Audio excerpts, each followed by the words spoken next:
अस्सलाम वालेकुम दोस्तों, कैसे हैं आप सब। मैं हूं उमर और आप देख रहे हैं आपका अपना YouTube channel movies insight Urdu. दोस्तों, आज हम Hollywood horror movie series chapter 2 के बारे में बात करेंगे। तो चलें शुरू करते हैं। फिल्म स्टार्ट होती है और सन 1986 दिखाया जाता है, जहां हम अलीस को देखते हैं जो कि अपने दोस्त काल के बुलाने पर लारायन के घर आती है और लारायन अलीस को कुछ पिक्चर्स दिखाती है जो कि जोश की होती है, लेकिन हर पिक्चर में जोश के पीछे एक बूढ़ी औरत भी नजर आती है। फिर हम देखते हैं कि अलीस जोश से कुछ सवालात करती है, यानी कि अब वो इसका चेकअप शुरू कर देती है। फिर जोश पर कुछ अमल करती है और वो खुद को सोया हुआ महसूस करता है और ये बताता है कि वो बूढ़ी औरत यहाँ है, वो हर रात मुझसे मिलने आती है। और फिर अलीस इस शैतान को ढूंढने पड़ती है और इसके पास पहुंच जाती है, जिस पर वो भूत अलीस पर हमला करके इसके बाजू को जख्मी कर देता है। और फिर अलीस जोश की माँ को बताती है कि ये कोई दोस्त नहीं है, ये एक शैतान रूह है जो कि जोश के अंदर रहना चाहती है। और अलीस बताती है कि आपके बेटे में एक अजीब ताकत है, ये सोते हुए इसकी रूह इसका जिस्म छोड़कर कहीं भी जा सकती है और इस बार किसी मरे हुए इंसान ने इसे देख लिया है और अब वो इसके पीछे पड़ गया है उसकी बॉडी पर कब्जा करने के लिए। जिस पर लारेन कहती है कि आप उसे रोक सकती हैं। तब अलिस कहती है कि हम इसकी यादाश्त खत्म कर देंगे। तभी जोश उठता है और एक डोर की तरफ इशारा करता है और वो खुद ब खुद खुल जाता है। फिर अलिस उसे पकड़कर जल्दी से इस पर अमल शुरू कर देती है। और फिर फिल्म 25 साल आगे बढ़ जाती है और हम एक पुलिस ऑफिसर को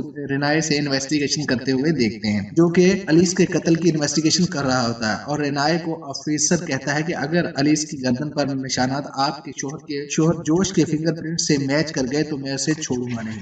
फिर हम देखते हैं कि जोश अपनी पूरी फैमिली के साथ अपनी मां लारायन के घर शिफ्ट हो जाता है, मगर जहां भी अजीबो गरीब चीजें रेनाए का पीछा नहीं छोड़ती। इसकी बेटी बिलावजह रोने लगती है, कभी पियानो खुद ब खुद बजना शुरू हो जाती है। जब रेनाए ये बातें जोश को बताती है तो वो नहीं मानता और रेनाए से झगड़ा करता है कि बस करो, अब हमें नॉर्मल लाइफ जीना चाहिए। फिर हम फैक और टक्कर को एलिस के घर में देखते हैं, क्योंकि ये इसके साथ काम करते थे और उसे बहुत मिस करते हैं। और वहाँ एक रूम का दरवाजा खुद ब खुद ही खुल जाता है। जब ये लोग वहाँ जाते हैं तो वहाँ से इन्हें एक फिल्म मिलती है जो कि 1986 की होती है, जिसमें जोश के बारे में मालूमात होती हैं। और फिर दोनों इस वीडियो को देखते हैं और इन्हें फिल्म में जोश के पीछे कोई खड़ा दिखता है जिससे जोश बात कर रहा होता है। फिर हम लारेन को टोल्टन के पास बैठा हुआ देखते हैं। टोल्टन सो रहा होता है और सोते हुए लारेन को कहता है कि आपके पीछे कोई खड़ा है, जिस पर लारेन इधर उधर देखना शुरू कर देती है तो उसे अपने घर में सफेद गौन में एक औरत नजर आती है, जिसे देखकर लारेन बहुत डर जाती है और जोश को बताती है। मगर जोश अपनी माँ की बात नहीं सुनता और इन्हें सख्ती से मना करता है कि किसी को मत बताइएगा। अगली सुबह डोल्टन रिनाए के पास आता है और उसे बताता है कि उसने एक बुरा ख्वाब देखा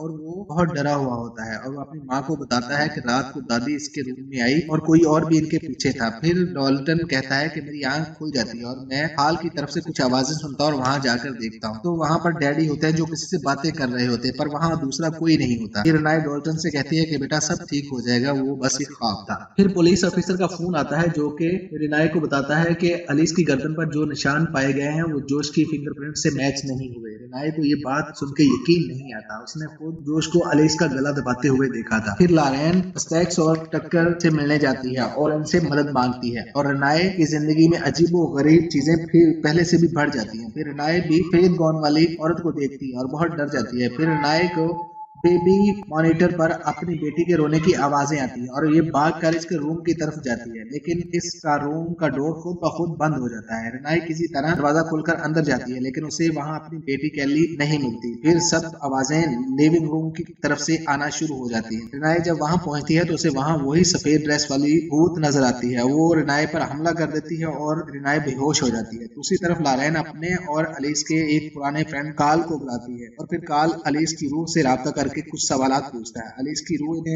उस अस्पताल में जाने के कहती है जहां लारेन काम करती, लेकिन वो अस्पताल अब कई सालों से बंद पड़ा था। लारेन जब इस अस्पताल के एक रूम में पहुंच जाती है तब उसे एक वाकया याद आता है। कई साल पहले जब लारेन यहाँ काम किया करती थी तब एक पार्कर नाम का पेशेंट एडमिट था। एक दिन लारेन के साथ जोश भी अस्पताल आया था, जिसे देखते ही हुए बगैर वजह के पार्कर ने इन पर हमला कर दिया था। और इसके कई दिनों के बाद लारेन को वो मरीज अस्पताल की लिफ्ट में मिलता है। जब वो इससे बात करती है तो वो इसका कोई जवाब नहीं देता। इसके बाद जब लारेन एक सिस्टर्स को कहती है कि पेशेंट पार्कर आराम करने की बजाय यहाँ वहाँ घूम रहा है जो कि ठीक नहीं है, तो सिस्टर उसे बताती है कि पार्कर ने तो कल खुदकुशी कर ली थी, वो तो अब मर चुका है। और दूसरी तरफ जोश को कोई शैतानी ताकत इसके खानदान को मारने के लिए फोर्स कर रही है। फिर रिनाए होश में आ जाती है और वो बहुत डरी हुई होती है। जोश उसे तसल्ली देता है और रिनाए अपनी बेटी के रूम में जाती है और कहती है कि किसी ने मुझ पर हमला किया है, जिस पर जोश कहता है तुम इनको इग्नोर करना सीखो क्योंकि ये हमेशा हमारे आस पास ही रहेंगे। फिर नीचे पियानो प्ले होता है। जब दोनों वहां जाते जाते हैं तो वहाँ कोई भी नहीं होता। दूसरी तरफ लॉरेन, कार्ल, स्पेक्स, टक्कर सब पार्कर के घर में जाते हैं। स्पेक्स और टक्कर ऊपर वाले फ्लोर के एक रूम में जाते हैं जहाँ बहुत से खिलौने पड़े होते हैं जो कि खुद ब खुद हिलना शुरू हो जाते हैं। सब लड़कियों वाले खिलौने होते हैं और कोई बच्चा अचानक सामने आकर गायब हो जाता है। फिर एक छोटी सी लड़की नजर आती है जो कहती है कि तुम लोग यहाँ से चले जाओ, अगर इसने तुम्हें देख लिया तो मुझसे तुम्हें मरवा देगी।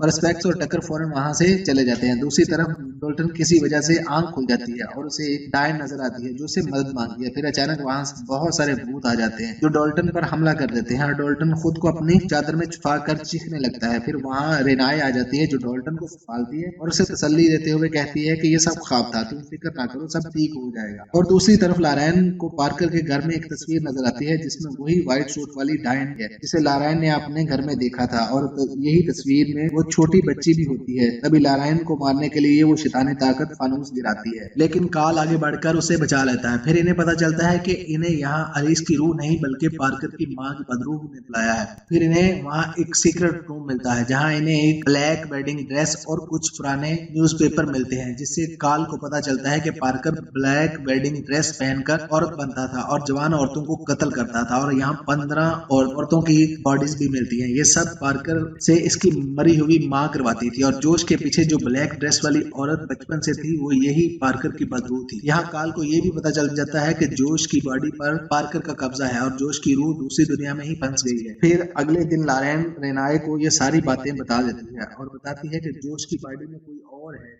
जो तुम्हें और बच्चों को मार सकता है। लॉरेन रेनाए को कहती है कि बच्चों को जोश से दूर रखो और ये भी बताती है कि जोश की बॉडी में पार्कर का भूत है जो कि एक सीरियल किलर है था। और फिर कार्ल, स्पेक्स और टक्कर जोश के पास जाते हैं ताकि जोश की बॉडी से पार्कर के भूत को निकाल सकें। स्पेक्स और टक्कर घर के बाहर वैन में ही रुक जाते हैं और कार्ल अंदर चला जाता है। फिर जब जोश कार्ल के लिए पानी लेने जाता है तभी कार्ल जोश को बेहोश करने के लिए एक इंजेक्शन निकालता है और जोश आकर पूछता है कि तुम्हारे पास क्या है। कार्ल कहता है कि कुछ नहीं। तो फिर जोश अपना हाथ अपने पीछे छुपा लेता है और कार्ल पूछता है कि तुम्हारे हाथ में क्या है। तो ये कहता है अपने इन 500 से पूछो, मुझे मेरी माँ ने बताया कि तुम मेरे घर में 500 का अच्छा इस्तेमाल किया था। यहाँ कार्ल समझ आता है कि ये सब पार्कर बोल रहा है और गुजरी हुई रात की बात कर रहा है। तभी कार्ल 500 फेंकता है जिसमें चाकू लिखा आता है और जोश चाकू से कार्ल पर हमला कर देता है। स्पेक्स और टक्कर सब बातें सुनकर घर के अंदर आ जाते हैं लेकिन ये लोग जोश को रोक नहीं पाते। जोश इन दोनों को बेहोश कर देता है और कार्ल को जान से मार देता है। अगले सीन में जोश और कार्ल को मरे हुए लोगों की दुनिया में जहाँ वो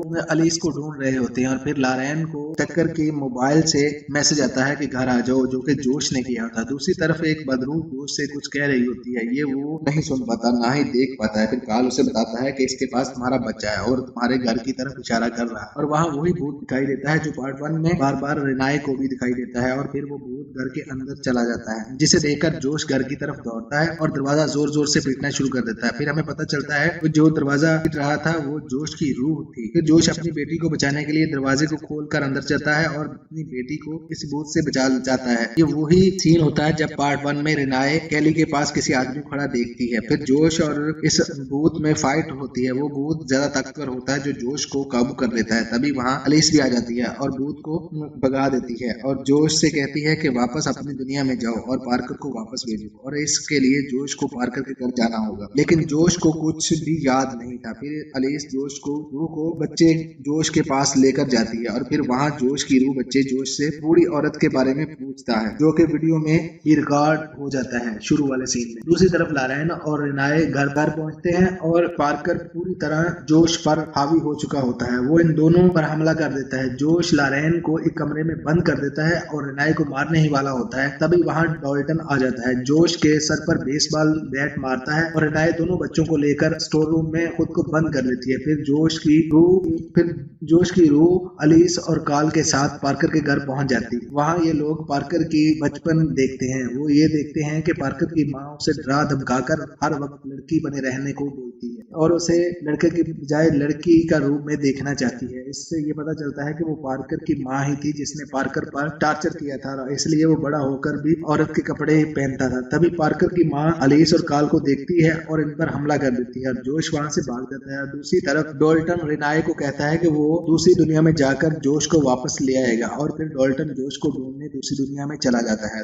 यहाँ जोश की बॉडी पर पार्कर पूरी तरह हावी होता है और पार्कर की माँ इसके जरिए डॉल्टन को मारने वाली होती है। फिर पार्कर की माँ दूसरी दुनिया में जोश को मारने वाली होती है और रियल दुनिया में पार्कर डॉल्टन को मारने वाला होता है। और फिर अलीस वहां आकर जोश को बचा लेती है और अलीस पार्कर की माँ को मार मार कर कमजोर कर देती है। पार्कर की माँ के कमजोर होते ही दुनिया में पार्कर भी कमजोर हो जाता है और फिर वहां लारेन और एस्पेक्ट पहुंचकर डॉल्टन की बॉडी को बचाते हैं। फिर अलीस काल को कहती है कि तुम दोनों अभी मरे नहीं हो, इसलिए तुम दोनों दुनिया को छोड़कर असल दुनिया में लौट जाओ। और फिर ये दोनों वहां से भागते हैं, दुनिया का रास्ता ढूंढ रहे होते हैं कि वहां डॉल्टन आ जाता है जो काल और जोश को असल दुनिया में वापस ले जाता है। जोश अपनी बॉडी में वापस आ जाता है और सब कुछ नॉर्मल हो जाता है। फिर हम देखते हैं काल जोश और डॉल्टन की दूसरी दुनिया में सफर करने की सारी यादें मिटा देता है ताकि ये वापस उस दुनिया में ना जा पाए। फिर फिल्म के आखिर में दिखाया जाता है कि स्पेक्स और टक्कर एक घर में जाते हैं जहाँ पर वो एक लड़की की असेब के खिलाफ मदद करने गए होते हैं। इसी दौरान इनके साथ अलीस भी होती है जिसे कोई भी